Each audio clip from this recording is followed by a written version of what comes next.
Bien. Dans ce cas, ce que je vous propose, c'est que nous passions donc maintenant à l'Inde védique.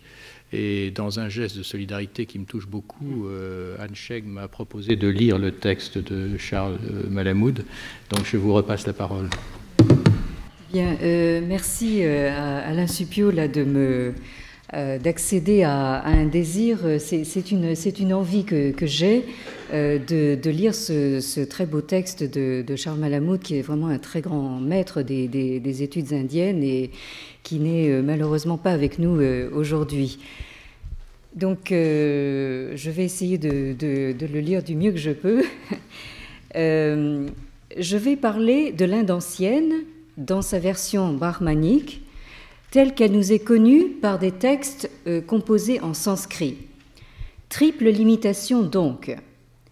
Mes propos seraient sans doute différents si j'avais eu qualité pour parler de l'Inde vivante ou de l'Inde ancienne, mais dans sa version bouddhiste, ou de l'Inde des textes composés en pali et dans les différents prakrits ou en tamoul.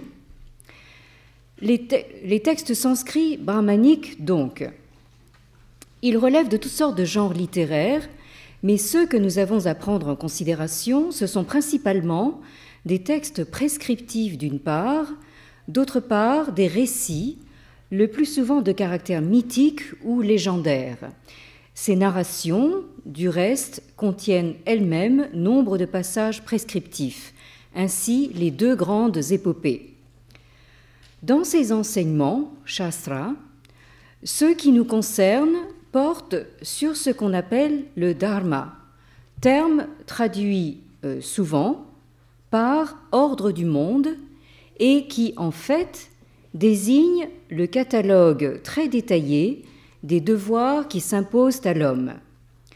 Parmi ces devoirs, il en est qui valent pour tous les hommes: s'abstenir de violence, ne pas mentir, être compatissant. Mais pour l'essentiel, les textes de Dharma énoncent les devoirs spécifiques qui caractérisent les hommes suivant le groupe social auquel ils appartiennent de naissance, leur caste, jati, ou beaucoup plus souvent leur varna, un des 4 ordres dans lesquels se rangent les castes non impures. Il y a aussi des injonctions dharmiques qui définissent ce que nous pouvons assimiler à nos devoirs d'État, par exemple le dharma du roi, et d'autres qui résonnent sur les devoirs propres à chaque âge de la vie des individus. Ces stades sont appelés ashrama. Des développements étendus sont consacrés aux situations de détresse, apad, dans lesquelles certaines obligations ou restrictions dharmiques sont suspendues. Dans le monde ainsi informé par le dharma, y a-t-il place pour ce que nous entendons par solidarité? Il faut rappeler que les varnas, et dans une large mesure les castes, et aussi l'essentiel des rapports entre groupes humains et entre individus, sont structurés par une hiérarchie dont les chercheurs qui se consacrent à l'Inde ne cessent d'interroger la nature et la façon dont elle s'articule sur les notions de pouvoir et de domination. Il me semble que l'idée de solidarité, nous la voyons se dessiner entre des hommes qui se perçoivent comme prochains les uns pour les autres, sans que les rapports entre ces prochains entraînent ou présupposent le principe hiérarchique. Aider autrui, lui témoigner de la compassion, est certes un devoir dharmique. Mais s'entraider, c'est autre chose. Cela suppose une coopération fondée sur l'idée que le secouru d'aujourd'hui sera le secourable de demain. Le groupe de prochains à l'intérieur duquel se tisse le projet de cette entraide fonctionne de telle sorte que la supériorité de fait du secourable sur le secouru ne se fige pas en hiérarchie durable. À la limite, ou idéalement, le secourable est le groupe tout entier en tant qu'il inclut le secouru. Ces groupes de prochains, ce peut être la caste elle-même ou une fraction de caste. Le village est un cadre plus problématique parce qu'en général, il y a plusieurs castes dans un village et que la coopération entre castes n'abolit pas la hiérarchie. Déjà, dans l'Inde traditionnelle, d'autres groupes de prochains se constituent. La secte, par exemple, qui regroupe les dévots d'une même divinité d'élection ou les adeptes d'un même maître spirituel. Dans l'Inde moderne, se posent avec acuité les problèmes des rapports entre caste et classe, au sens moderne justement, entre caste et communauté, au sens également moderne, ethnique, linguistique, religieuse. Mais les textes que je vais présenter et commenter parlent d'autre chose. Sauf le dernier d'entre eux, ce sont de brèves scènes fondatrices qui dessinent les voies par lesquelles des individus se constituent en groupe ou se découvrent membres d'un groupe. Dans ces processus apparaissent des composantes de la solidarité telle que nous la concevons, mais jamais au complet en même temps. Il y a en sanskrit des noms pour chacune de ces composantes, mais je ne pense pas qu'il y ait de termes pour désigner l'ensemble qu'elles forment. Ces composantes, quelles sont-elles ? C'est, me semble-t-il, la compassion ou sympathie. Devant le malheur qui atteint ou menace mon prochain, j'éprouve les mêmes sentiments que lui. L'abnégation. Pour aider mon prochain, je me prive d'une partie de ce que je possède ou de ce que je suis. Éventuellement, je donne ma vie. La réciprocité. Ce que j'éprouve est fait pour mon prochain l'éprouve et le fait pour moi le moment venu. La coopération. Mes prochains et moi, nous nous associons pour écarter le malheur ou y remédier, mais aussi pour une œuvre commune. L'interdépendance. Les prochains sont nécessairement ou fatalement associés, chacun ayant une fonction indispensable à l'ensemble et qu'il est seul à pouvoir exercer. Mais il faut noter que cet aspect de la solidarité que l'on trouve dans la relation entre deux pièces solidaires d'un même appareil peut caractériser une répartition des tâches et aussi des statuts, souvent invoqués comme justification dharmique de la hiérarchie des varnas. Je voudrais faire remarquer que le groupe de prochains peut, dans ces sortes d'épures exemplaires, se réduire à 2 partenaires. En Inde, mais aussi ailleurs, l'expression la plus radicale, la plus intense de la solidarité, qui présuppose, il est vrai, la passion mutuelle plutôt que la compassion, je la trouve dans un laid de Marie de France qui écrivait en langue d'oïl au XIIe siècle « Bel ami, ainsi va de nous, ni vous sans moi, ni moi sans vous. » Première partie. Voici donc le premier des textes annoncés. Il est tiré du Mahabharata, livre 17, intitulé « Le grand départ ». La guerre entre les cousins ennemis vient de s'achever. Presque tous les guerriers dans les 2 camps ont été tués. Survivent cependant chez les vainqueurs leurs chefs, les 5 frères Pandava et leur épouse commune Draupadi. Ils comprennent que sur la terre dévastée, une ère nouvelle commence et que leur temps est achevé. Ils décident de partir en quête d'une retraite hors du monde. En chemin, ils meurent l'un après l'autre, y compris la merveilleuse Draupadi. Seul reste en vie Yudhishthira, l'aîné, qui s'aperçoit qu'un chien inconnu le suit obstinément. C'est alors que le dieu Indra se dresse devant Yudhishthira. Il lui annonce qu'il va monter au ciel et privilège un signe, ce sera sans qu'il ait à passer par la mort. Yudhishthira refuse d'aller au ciel sans ses frères et son épouse. Indra le rassure, ils sont déjà au ciel, ils l'attendent. Yudhishthira montre alors le chien. Il m'a suivi avec dévotion jusqu'ici, il doit m'accompagner au ciel. Impossible, dit Indra. Le chien est un animal impur. Les habitants du ciel le rejetteront avec horreur et colère. Yudhishthira répond « C'est un péché très grave que d'abandonner un dévot, bhakta, aussi grave que le meurtre d'un brahman. » Suit une longue déclaration de Yudhishthira qui affirme qu'il lie son sort à celui du chien, qu'il renonce au bonheur céleste s'il doit abandonner ce chien, le laisser dans le malheur, puisqu'apparemment le chien ne peut être en paix que s'il est avec celui auquel il s'est attaché et confié. Je passe sur le dénouement heureux.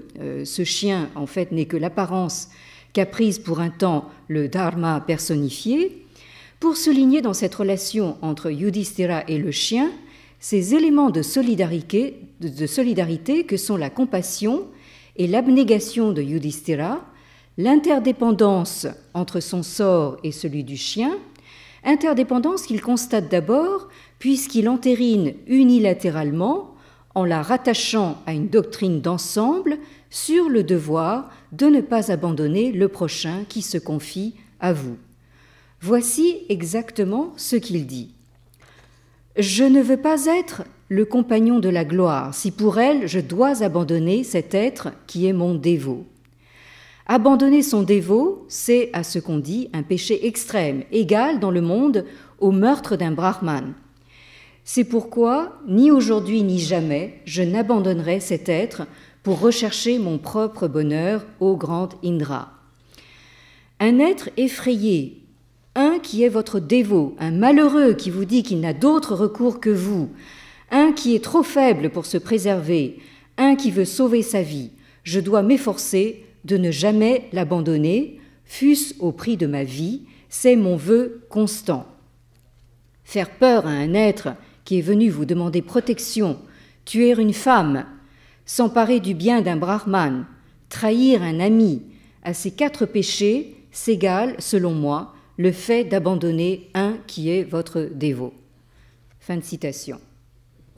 Deuxième partie. On ne saurait parler de réciprocité dans le lien qui unit Yudhishthira à ce chien. En revanche, la relation de réciprocité, fréquemment mise en lumière dans les textes indiens et rendue par des expressions comme l'un l'autre, mutuellement, est centrale dans cette injonction tirée de la Yajnavalkya Smriti. Je cite « Père et fils, sœur et frère, épouse et épouse, maître et élève, celui qui dans ces couples abandonne son partenaire est passible d'une amende de 100 pièces d'argent, si toutefois ce partenaire n'est pas exclu de sa caste. » Des textes parallèles enseignent que c'est un péché pour le fils que d'abandonner sa mère, même si elle a été exclue de la caste. Comme souvent dans l'Inde ancienne, le concret historique se dérobe. Nous ne savons pas de quel royaume il s'agit, ni ce que peut être la valeur de 100 pièces d'argent, et on a peine à croire que toutes les formes d'abandon soient des délits passibles de la même peine. Ce qui nous importe cependant, c'est l'idée que dans ces couples dans lesquels chaque membre est par sa notion même dépendant de l'autre, il y a aussi un devoir positif d'assistance mutuelle, et ce qui est mutuel aussi, c'est de se dérober à ce devoir. La réciprocité n'est pas simultanéité. L'un l'autre est à entendre au sens potentiel. L'un aussi bien que l'autre, dans chacun des couples, est susceptible d'abandonner l'autre. La réciprocité n'entraîne pas la symétrie. Pour une épouse, ne pas abandonner son époux peut signifier qu'elle ne le quitte pas même quand il meurt, c'est-à-dire qu'elle s'immole sur son bûcher funéraire. Rien de tel n'est envisagé pour l'époux quand sa femme le précède dans la mort. Il y aurait aussi des éclaircissements à apporter sur la relation entre maître et élève. Outre l'interdépendance qui tient à la définition de chacun des partenaires, il y a entre eux des formes de réciprocité auxquelles certains textes donnent une expression solennelle et émouvante. Troisième partie. Voici maintenant un mythe fondateur qui montre comment le groupe des dieux est devenu une communauté. Il est tiré d'un texte de la prose védique, le Brahmana des 100 chemins. Je cite: « Les dieux et les asuras, les uns et les autres, issus de Prajapati, étaient en rivalité. Les asuras, dans leur arrogance, pensant « À qui ferons-nous offrande ?» allaient, versant l'offrande chacun dans sa propre bouche. Ils échouèrent du fait même de leur arrogance. C'est pourquoi il ne faut pas être arrogant. L'arrogance est la bouche de l'échec. Les dieux, quant à eux, allaient, versant l'offrande chacun dans la bouche d'un autre. Prajapati se donna à eux. Ainsi, le sacrifice devint leur chose, et de fait, le sacrifice est la nourriture des dieux. » Fin de citation. Quand les hommes entrent en scène, la situation change. Ce sont les hommes désormais qui font offrande aux divinités. Ils versent la matière oblatoire dans le feu, qui les transporte jusqu'à la bouche des dieux. Or, dans les sacrifices solennels, les participants humains au sacrifice, une fois que les dieux ont été servis, consomment les restes. Ces participants humains sont d'une part le sacrifiant, c'est-à-dire l'homme qui prend l'initiative de la cérémonie, en assume les frais et doit en tirer les bénéfices ici-bas et dans l'au-delà. Et d'autre part, les officiants spécialistes dont le sacrifiant requiert et rémunère les services. Désignons par l'initiale de leur nom en sanskrit les membres de cette équipe sacrificielle. Elle comprend A, B, C, H, M, P, U, Y. La consommation des restes consiste pour chacun des convives à demander à un autre de l'inviter. À son tour, cet autre demande à être invité. Celui à qui la demande s'adresse répond « Tu es invité ». H demande à A de l'inviter. A demande à H et P de l'inviter. P demande à H et A. H demande à B. H demande à Y. H demande à U. H demande à M et A. A demande à H et M. B et Y demandent à H et A. H demande à C. A demande à H. P demande à H. La cohésion du groupe s'affirme dans cette circulation qui fait de chacun tour à tour un invitant et un invité. Un collectif d'égos provisoire se forme, fondé sur l'interdépendance, la réciprocité, une mise en scène d'hospitalité mutuelle pour réaliser ce qui, dans l'Inde brahmanique, est l'action et même l'œuvre par excellence, le rite du sacrifice. Quatrième partie. L'équipe des poètes. Je me réfère maintenant à un texte qui appartient à la couche la plus ancienne de la littérature indienne, la collection des hymnes du Rig Veda. L'hymne 1071, que je cite dans la traduction de Louis Renoux, a pour thème l'inspiration poétique, la façon dont la déesse Parole se révèle à ceux qui en sont dignes, je cite, comme une épouse consentante, bien parée, ouvre son corps à son époux. Fin de la citation. Nous apprenons que certaines cérémonies sacrificielles comportaient des joutes entre équipes de poètes. Chaque équipe est formée d'amis, les sakhi, qui se relaient dans les improvisations, manojava, qui les opposent à une équipe adverse. Chacun met son talent au service de tous ses collègues en savoir, en ce sens qu'il sait tenir son rang quand vient son tour d'affronter l'autre camp. Chacun façonne les improvisations en son fort intérieur, mais c'est ensemble que tous s'engagent sur la voie de l'acte méritoire. Or, les talents sont inégaux. Tous ont des yeux et des oreilles, mais tous ne sont pas également aptes à recevoir les dons de la parole. Ceux qui ne sont pas doués, on les reconnaît à ce qu'ils laissent en plan leurs amis pendant la compétition. ils ne sont pas secourables, en ce sens que leur concours est sans valeur. Faute de talent, la texture de ce que tissent ces ignorants est une trame de haillons. Pourtant, la victoire que remporte tel ami inspiré est pour tous un bénéfice spirituel et matériel. Je cite, « Tous les amis se réjouissent de l'ami glorieux qui arrive en vainqueur de la joute. Il les sauve du péché, il leur gagne la pitance. » Fin de citation. Notons que pour caractériser ces groupements de poètes, dont par ailleurs nous savons peu de choses, Karl Geltner, à qui l'on doit une traduction complète et magistrale de la totalité du recueil, montre bien que ce qui structure ce groupe de prochains, c'est, outre la gegenseitige Freundschaft, le kollegiale Verkehr, la kollegiale Zusammenarbeit. Charles Malamud ne se croit pas obligé de traduire, donc je traduis. Cinquième partie, le roi et ses sujets. Les textes sur lesquels je me suis appuyée jusqu'à présent relèvent tous, d'une façon ou d'une autre, des enseignements sur le dharma. Pour aborder le collectif plus vaste que je vais présenter maintenant, celui que forment le roi et ses sujets, je partirai d'un texte extrait de l'Arthashastra de Kautilya, ouvrage qui traite des buts et des moyens de l'action du roi. À certains égards, cet enseignement sur la politique, niti, peut être considéré comme une section de l'enseignement dharmique sur les devoirs d'État du roi. Mais je pense pour ma part que la perspective n'est pas la même et que l'Arthashastra développe une doctrine distincte.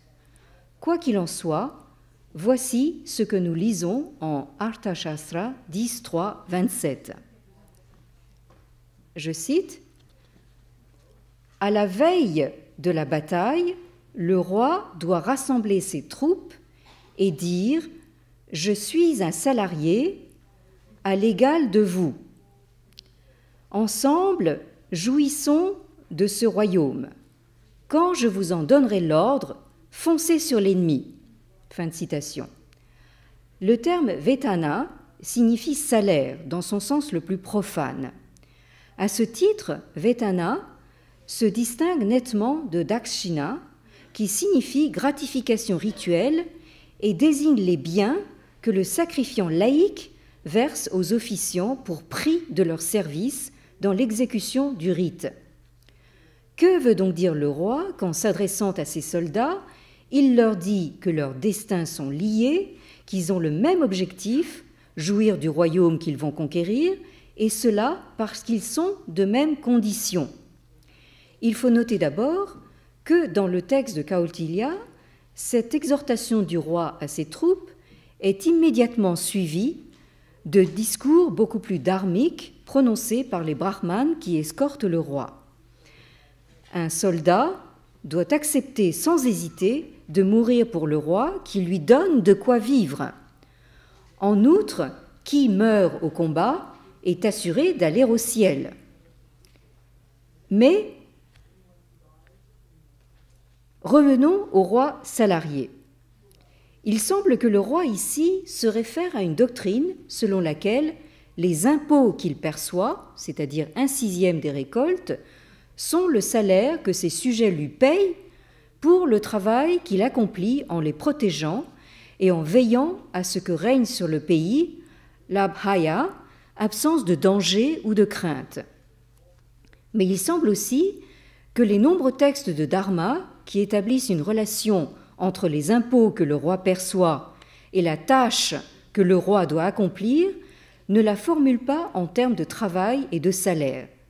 Bien plutôt, le fait qu'il prélève une partie des biens de ses sujets crée pour le roi l'obligation morale de veiller à ce que tous vivent en sécurité et à ce que les règles du dharma soient appliquées sans obstacle.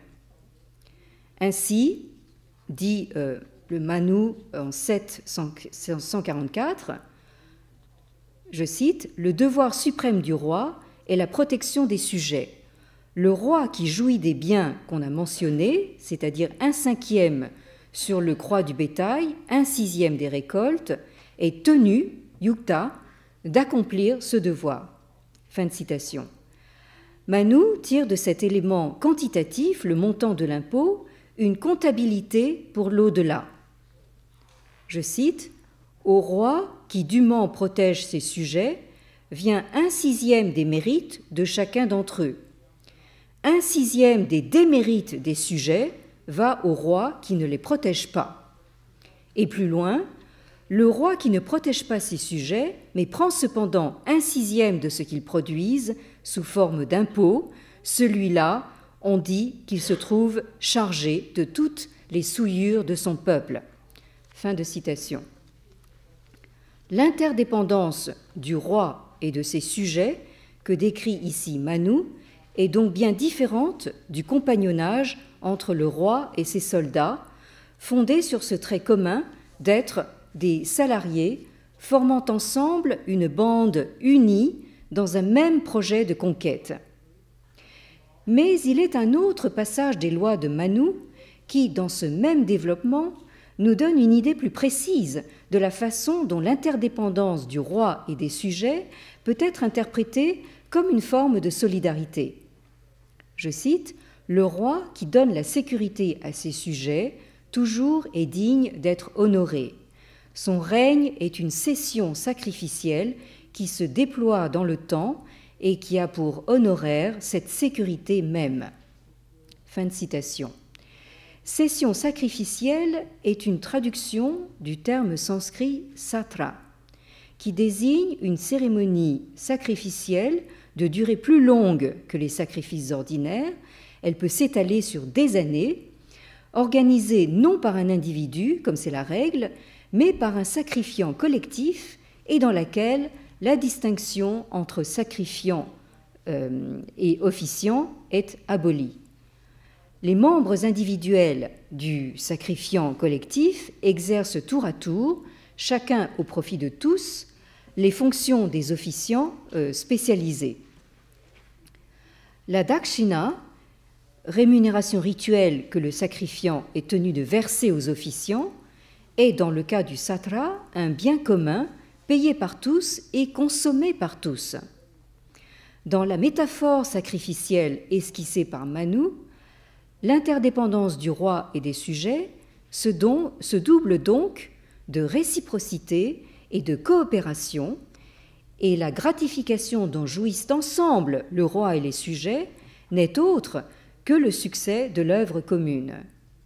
Ou bien, si on prétend préserver tout de même la distinction dans ce collectif entre le roi et ses sujets, la rétribution du roi n'est pas dans les impôts qui lui sont versés, elle est dans l'accomplissement même de sa tâche. La métaphore sacrificielle, destinée à expliquer et en même temps justifier et magnifier l'interaction du roi et des sujets, ne peut se déployer que parce que précisément dans l'Inde brahmanique, ce qui a lieu sur le terrain du sacrifice, dans l'effectuation du rite, est soigneusement distingué de ce qui se passe dans le monde, loke. Dans le monde mondain de la vie profane, il y a des surprises, des incertitudes, des échecs. Les hommes, bien qu'ils soient guidés par les règles du dharma, ne sont pas toujours ce qu'ils devraient être. Ils peuvent hésiter ou se tromper dans leurs projets et leurs actions. L'espace du sacrifice est lui aussi un monde, mais les gestes que chacun des participants doit effectuer, les paroles qu'il doit prononcer sont déterminés par avance et de même les objectifs de chacun et de tous. Les erreurs dans le rite ne peuvent être que des fautes techniques, que d'autres rites, des rites de réparation, doivent aussitôt corriger. À cet égard, l'hymne Rig-Veda 10.71 fait doublement problème. Il y est question d'improvisation poétique et de compétition entre ces poètes, compétition dont on ne sait pas par avance qui sera le vainqueur, mais dont on sait bien qu'il y aura nécessairement des vaincus. En vérité, la mention de ces joutes poétiques et de ces équipes rivales de poètes nous renvoie peut-être à une forme de sacrifice plus agonistique et plus ancienne que celle que nous fait connaître la théorisation classique. Conclusion, dans les textes dont j'ai fait état, ceux qui portent sur les événements de la vie mettent l'accent sur les affects et vertus de compassion et d'abnégation. Ceux qui ont pour cadre l'espace du rite insistent sur la réciprocité et l'interdépendance. Dans ces équipes que forment les amis poètes, ces traits semblent se combiner. Mais si l'éthos de l'ami est de ne pas laisser en plan son collègue en savoir, on reproche violemment, comme dans les équipes sportives, aux faibles de ne pas être capables de concourir à la victoire du fort. Or, c'est seulement quand le groupe des prochains s'efforce de reconnaître la dignité de celui qui parmi eux est en situation de faiblesse ou en danger que la coopération prend le visage de la solidarité.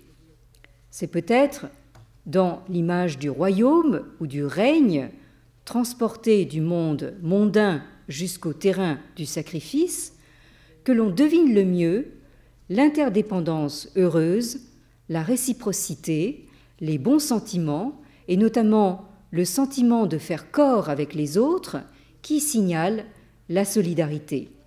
Mais ce transfert d'un monde à un autre, justement, est une métaphore.